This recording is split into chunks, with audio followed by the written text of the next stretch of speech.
This chapter has 4 stages. First, we describe covariation with covariance and 2 correlation coefficients. Then we estimate a relationship with the least squares line. Then we evaluate model fit.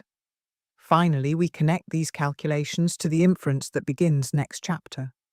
3 goals then: explain covariance and correlation and recognize when Pearson's coefficient misleads. Derive and interpret the least squares line, including binary regressors, and interpret R squared while reproducing every calculation in both R and Python. Our running example is 1,000 apartment sales from Sweden in 2015. For each sale, we observe the price in millions of Swedish krona, the living area in square meters, the number of rooms, the monthly housing association fee, the construction year, and indicators for new construction and metropolitan location. These apartments are bostadsrätter, shares in a housing cooperative, which is why a monthly fee accompanies each one. The question: larger apartments should cost more, but how strong is the link and can we quantify it? Start by looking, not calculating. Each point is one sale with living area along the horizontal axis and price up the vertical. The cloud clearly drifts upward. Larger apartments tend to cost more, but the scatter is considerable, and a few sales are very large or very expensive. The relationship is real yet far from deterministic, and that raises the page's closing problem. How strong is it? We need an objective numerical measure. Here is what we want from that measure: a single number capturing direction and strength, indifferent to whether price is in krona or millions, and bounded between -1 and +1. The building block is the product of deviations from the means. When an apartment is above average in both size and price, the product is positive. Below average in both, positive again. On opposite sides, negative. Averaging these products over all observations gives the covariance. The sample covariance is that average written out, 1 over n minus 1 times the sum of the products of deviations. A positive value signals a positive relationship, a negative value the opposite, and 0 means no linear relationship. Why divide by n minus 1 rather than n? Hold that thought. The reason belongs to chapter 3. But covariance has an awkward feature. Its sign is meaningful, its magnitude is not. Measure price in thousands rather than millions, and the covariance inflates 1,000-fold with nothing real having changed. So the size of a covariance cannot be compared across datasets. The fix is to divide by the standard deviations of both variables, which removes the units entirely and yields Pearson's correlation coefficient. The standardization needs the sample variances, the average squared deviations of each variable, and their square roots, the standard deviations.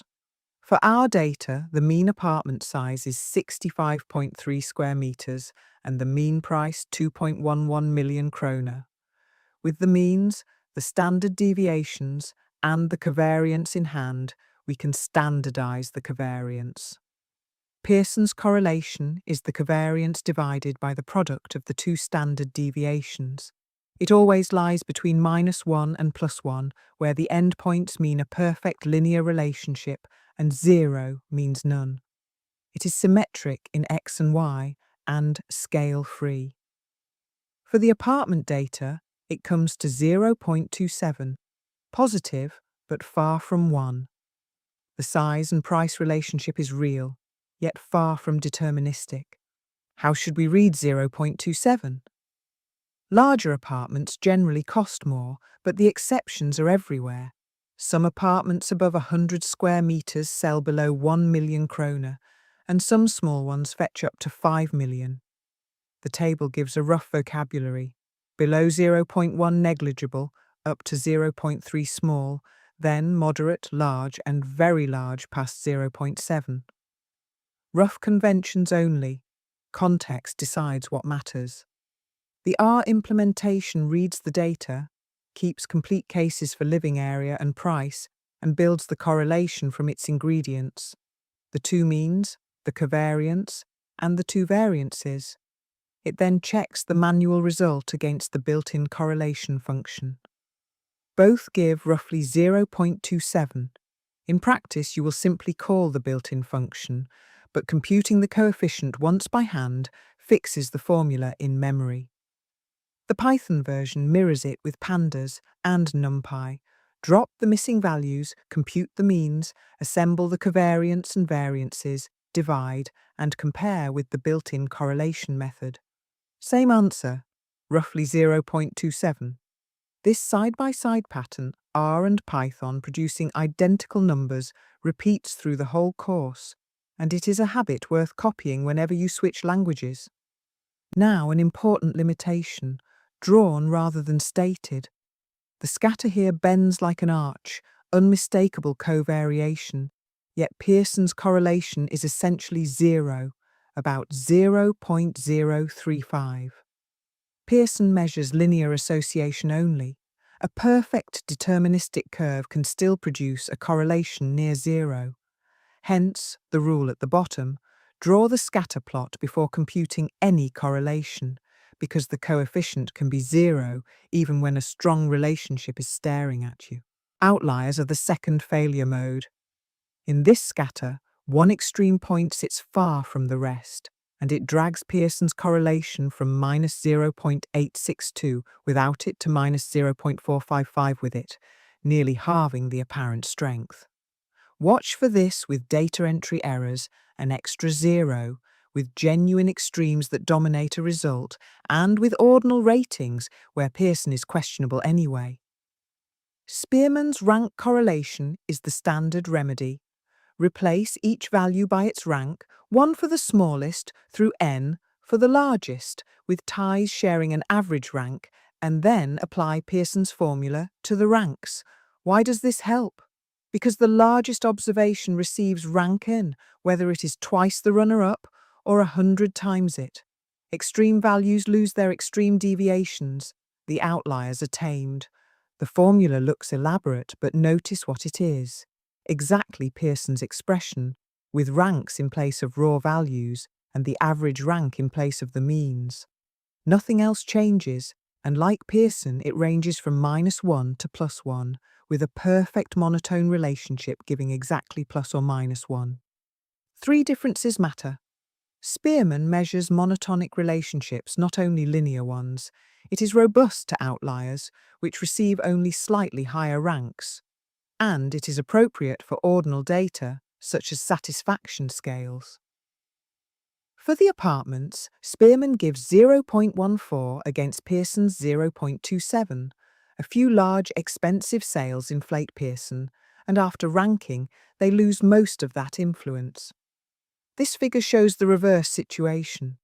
The relationship curves upward steeply, monotone but far from a straight line. Spearman is near 1, about 0.975, capturing the strong monotone rise. Pearson is smaller, about 0.88, because it penalizes the curvature. The takeaway sits at the bottom. Spearman measures any monotone relationship, Pearson only its linear part. And back to the outlier scatter for the comparison that seals it. Without the outlier, the two coefficients agree, both near -0.86. Add the single point, and Pearson collapses to -0.455 while Spearman barely moves, -0.813. One observation hardly changes the ranks, so the rank correlation stays stable. In R, the computation is 2 steps. Rank both variables, then correlate the ranks. The manual version applies the ordinary correlation function to the 2 rank columns. The built-in shortcut simply asks for the Spearman method directly. Both give about 0.14 for the apartment data. Pandas does the same in 2 moves. The rank method with average ties, then the correlation method, either Pearson applied to the ranks or Spearman requested directly on the raw columns. Again, about 0.14. Once you see that Spearman is just Pearson on ranks, both implementations become obvious. This decision table is worth a moment. Linear relationship with no outliers, Pearson, though Spearman also works. Non-linear but monotonic, Spearman. Outliers present, Spearman is robust and preferred. Ordinal ratings, Spearman, because Pearson is not appropriate there. And the advice at the bottom outranks the table. Always start with a scatter plot, and if the picture looks linear and clean, use Pearson. Otherwise, report Spearman as well. Correlation gives direction and strength, but often we want more. What price should we expect for an apartment of 60 square meters? So we draw a straight line through the scatter. The line delivers a predicted value for each size using just two parameters, an intercept and a slope. Note what changed from correlation. Variable order now matters. Y is the dependent variable, predictions come in the units of y, and the slope reads plainly. 1 more square meter is associated with some particular increase in price. No straight line passes through all the points, so each observation deviates from the line by some residual amount. The model writes the outcome as intercept plus slope times x plus that deviation. The best line is the one minimizing the sum of squared deviations, and that choice is ordinary least squares. Why square? Squaring makes every deviation positive, penalizes large misses more heavily, and yields a unique, tractable solution that absolute values would not. The minimization has a closed-form answer. The slope estimate is the sum of cross products of deviations over the sum of squared deviations in x, which is exactly the sample covariance divided by the sample variance of x. The intercept then anchors the line so it passes through the point of sample means. Two consequences follow immediately. The least squares line always passes through the means, and the residuals always sum to 0. For the apartments, the fitted line reads, predicted price equals 0.99 plus 0.017 times size. So, a 30 square meter apartment predicts at 1.5 million kroner and a 100 square meter apartment at 2.7 million. The line converts any size into a predicted price in a single step. Focus on the slope, 0.017 million kroner per square meter, which is 17,000 kroner.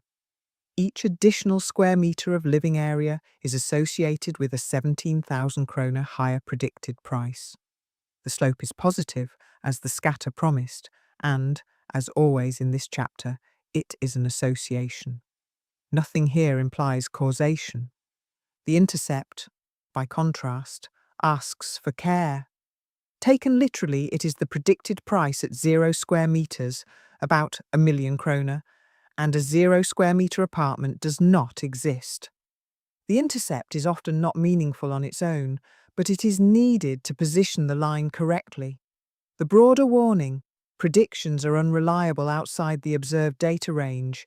A prediction for a 0 or 500 square meter apartment is mathematical nonsense. Here is the line drawn through the cloud. It slopes upward. It passes through the point of means, 65.3 square meters and 2.11 million. And notice, most points lie well off the line. Each vertical distance from a point to the line is a residual, and least squares chose this particular line to make the sum of their squares as small as possible. Two definitions to keep straight. The fitted value is what the line predicts. The residual is the observed outcome minus that prediction. Least squares residuals obey exact properties. They sum to 0, they are uncorrelated with x, the line passes through the means, and their squared sum is the smallest achievable. And mind the box on the right, the residual is observable while the error involves the true, unknown coefficients. The residual estimates the error. In R, you can build the estimates manually.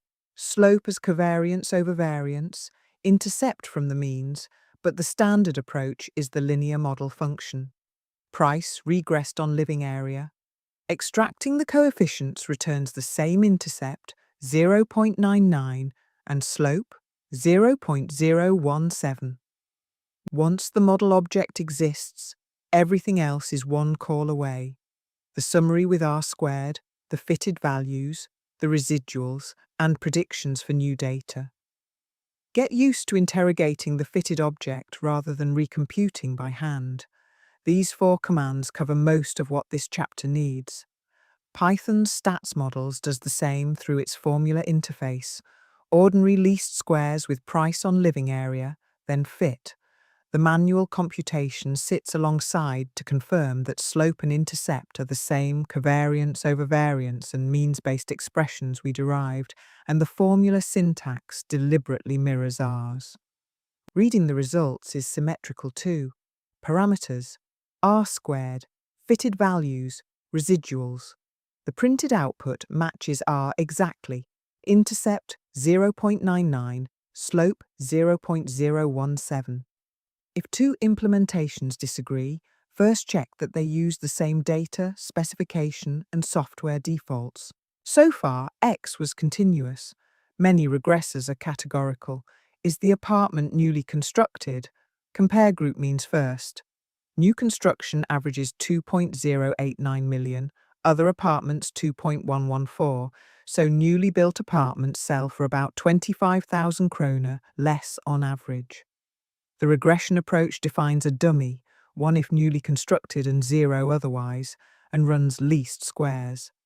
It gives exactly the same result as comparing the means. Why exactly the same? Work through the 2 cases on the page. When the dummy is 0, the model predicts the intercept alone, so the intercept must be the not new mean, 2.114. When the dummy is 1, the prediction is intercept plus slope, the new construction mean. The slope is therefore the difference in means, minus 0.025 million. Newly constructed apartments sell for 25,000 less on average, surprising until you remember that location and size are not yet held fixed. If regression merely reproduces a mean comparison, why bother? Because it generalizes. More than 2 categories become multiple dummies, as with the 3 construction periods here, where each coefficient compares a period against the pre-1970 reference. Regression combines qualitative and quantitative variables in one model, delivers hypothesis tests through standard output, and handles missing values and weights uniformly. The mean comparison is the special case, not the method.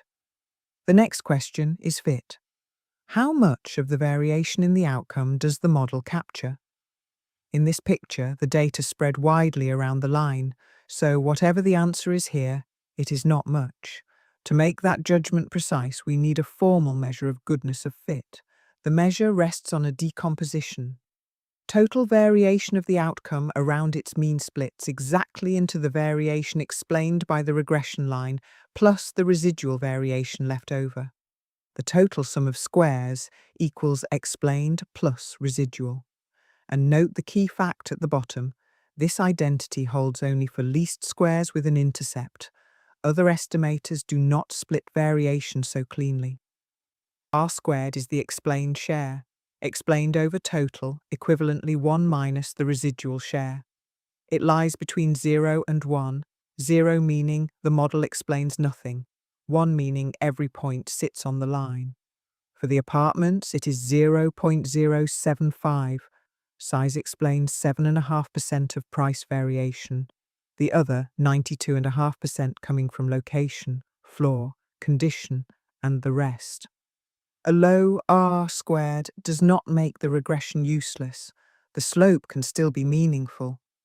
Treat R squared as descriptive and treat the word explain with care. It describes fit in this sample and compares models for the same outcome. It is not a causal criterion. An effect can be well estimated with R squared of 0.01, and a model with 0.9 can still give badly biased estimates. Note too that regressing price on size or size on price gives the same R squared. Like correlation, it is symmetric. The criterion for causality is identification, not fit. The R code shows both routes. Read R squared straight off the model summary, or build it from the definition total variation of price around its mean residual variation from the residuals, then 1 minus the ratio of the two. Both routes give exactly 0.075. Python is parallel. The fitted model exposes R squared directly, and the manual construction from the total and residual sums of squares returns the identical 0.075. Knowing both routes protects you when software labels differ. The definition is the same in every package. This table separates the two summaries we now own. Correlation is one number, symmetric, dimensionless, and speaks only of strength and direction. Regression gives two numbers, is directional, carries the units of y per unit of x, and produces predictions. The connecting rows matter most. The slope equals correlation times the ratio of standard deviations, and in simple regression, r squared is the correlation squared. The two connections deserve their own page. First, the slope is covariance over the variance of x, which rearranges to correlation times the standard deviation ratio, so the sign of the slope always equals the sign of the correlation. Second, r squared equals the squared correlation. In simple regression, correlation and regression are two dialects for the same underlying association. Take stock of what the sample has established.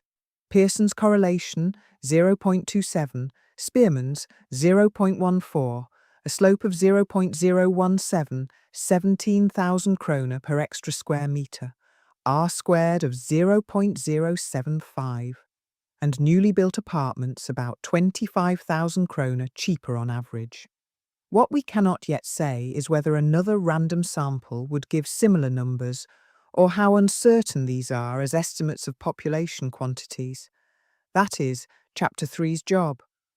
The table walks the covariance through the first 5 sales by hand.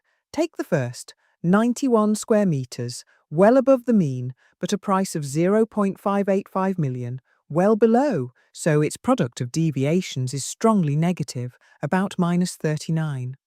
The other rows come out positive or negative as the signs align or clash. Summed over the full 1,000 sales, the positive products dominate. The covariance is positive, confirming what the scatter plot showed. From covariance to correlation is one division. The book reports Pearson's correlation of about 0.27 between apartment size and price. Dividing the covariance by the two standard deviations removes the units and rescales the association onto the interval from -1 to +1. Why standardize at all? Because covariance carries absurd units, square meters times millions of kroner, that no one can interpret. After dividing, we have a dimensionless number, and the scale check proves the point. Measure price in kroner rather than millions, and both the covariance and the price standard deviation inflate by a million, leaving the ratio untouched. 0.27 means the same thing in any units, in any data set. The least squares recipe in 3 steps: slope, covariance over the variance of size, intercept, mean price minus slope times mean size, line, predicted price equals 0.99 plus 0.017 times living area, with price measured in millions of kroner. 3 lines of arithmetic and the fitted line is fully specified. Now use the line row by row. The first apartment, 91 square metres, predicts at 2.54 million. It actually sold for 0.585, so its residual is minus 1.96. The model overpredicts badly for this unit. The remaining rows show small residuals of either sign. This is the mechanical loop of regression. Predict, compare, record the miss. The 3 sums of squares get their formal definitions here. Total, the squared deviations of the outcome around its mean; residual, the squared residuals; and explained, their difference. R squared is the explained share of the total, and every quantity in it is computable directly from the fitted model. For the apartments, the arithmetic reads total about 2,500, residual about 2,300, explained about 190, ratio 0.075. And the verification closes the loop. The correlation was 0.27, whose square is about 0.073, matching R squared up to rounding. A preview of where this goes. The dataset holds more variables, and adding them gives multiple regression. Several x variables, the same least squares principle. Controls tighten the story. The size slope shifts once location and rooms enter, and R squared rises. Regressing price on size plus a metropolitan indicator already cleans up the size and price estimate because metropolitan apartments cost more. Chapter 6 does this properly. One more relationship from the same data: monthly fee against living area. The scatter is noticeably tighter than it was for price, so the fit is better and R squared higher. Why care? The monthly fee is part of the effective cost of a cooperative apartment, so a buyer should weigh both, and multiple regression will let us study price holding the fee constant. A final graphical warning: this scatter oscillates, structure everywhere, yet its correlation is essentially 0, minus 0.014. The lesson generalizes as Anscombe's quartet. 4 datasets can share identical means, standard deviations, correlation and regression line, and look completely different when plotted, linear, curved or outlier driven. Numbers alone, even a full regression summary, can mislead. A scatter plot takes seconds and can save hours. Everything so far is descriptive, statements about these particular 1,000 apartments. The questions we cannot yet answer are the inferential ones. Is 0.27 statistically distinguishable from 0? Is the slope? How much would it change in a fresh sample of 1,000? What interval covers the true slope? Answering requires a probability model for how the sample was generated, which turns our estimators into random variables with sampling distributions. Chapter 3 builds exactly that. 7 concepts to retain: covariance, direction but unit dependent; Pearson's correlation, standardized covariance measuring linear association; Spearman, Pearson on ranks, robust, monotonic; ordinary least squares minimizes the squared residuals; the slope is covariance over variance; the intercept anchors the line at the means; a dummy regressor recovers the group mean difference; and R squared, the explained share of variance, equals the squared correlation in simple regression, and in numbers, the chapter's results for the apartment data: Pearson 0.27, Spearman 0.14, intercept 0.99 million, slope 0.017 million per square metre, R squared 0.075, and new construction about 25,000 kroner cheaper on average. Next, Chapter 3 brings the probability theory needed to attach uncertainty to every one of these numbers. 3 common mistakes close the chapter. Using Pearson without checking linearity. Always plot first, and remember that zero correlation does not mean no relationship. Ignoring outliers. A single extreme observation can dominate Pearson, so cross-check with Spearman. And interpreting the intercept causally, 0.99 million is not the price of a 0 square metre apartment. It is a mathematical artifact. 3 more. Extrapolating. Do not predict prices for apartment sizes far outside the data range. Reading a high R squared as a causal relationship. R squared measures fit, not causality, and dismissing a low R squared as useless. The slope can be precisely estimated and meaningful even when R squared is only 0.05. 4 discussion questions, and the first is the sharpest. Why is Pearson 0.27 here, but Spearman only 0.14? Think about which observations gain influence under each coefficient before you look anything up. For deeper treatments, the references on this page cover least squares mechanics, sample statistics and R squared, graphical judgment with scatter plots, and regression read as a description of conditional means. On to probability.